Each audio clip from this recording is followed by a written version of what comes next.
స్థితిలో ఉండింది.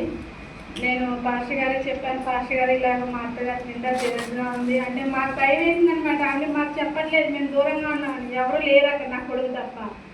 వాడు చిన్నపిల్లాడు, వాడికి కాలేజు ఇల్లు మాత్రమే ఉంటుంది, ఇవన్నీ తెలియదు వాడికి. వాళ్ళేమో మా మద్దలేమో విజయవాడలో ఉన్నారు.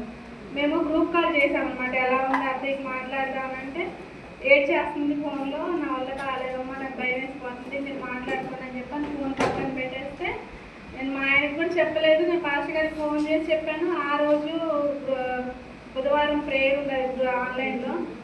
నేను చెప్పాను, ప్రతి ఒక్కరూ మా అత్త కోసం ప్రేయర్ చేసినందుకు మీకు అందరికీ వందనాలండి.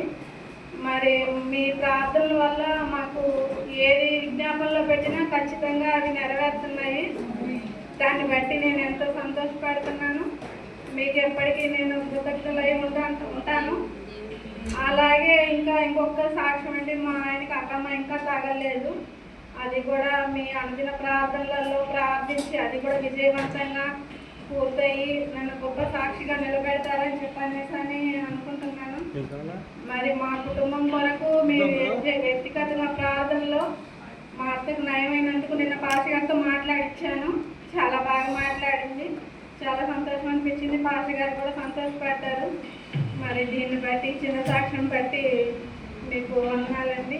ఈ అనుదినం ఆ ప్రార్థనలో కూడా జ్ఞాపకం చేసుకోండి, మా ఆయన తొందరగా అక్కమ్మ అయిపోవాలని. అతను డబ్బులు అయితే కట్టించేసుకున్నాడు, కానీ అక్కమ్మ అయితే కొట్టలేదు. నాకు అక్కడ నేను బాగలేదు, ఇక్కడ ఉన్నాను అక్కడ ఉన్నాను అని చెప్తా అన్నాడు. మరి ఆ మనిషి బయట తిరగలేని పరిస్థితుల్లో ఉన్నాడు.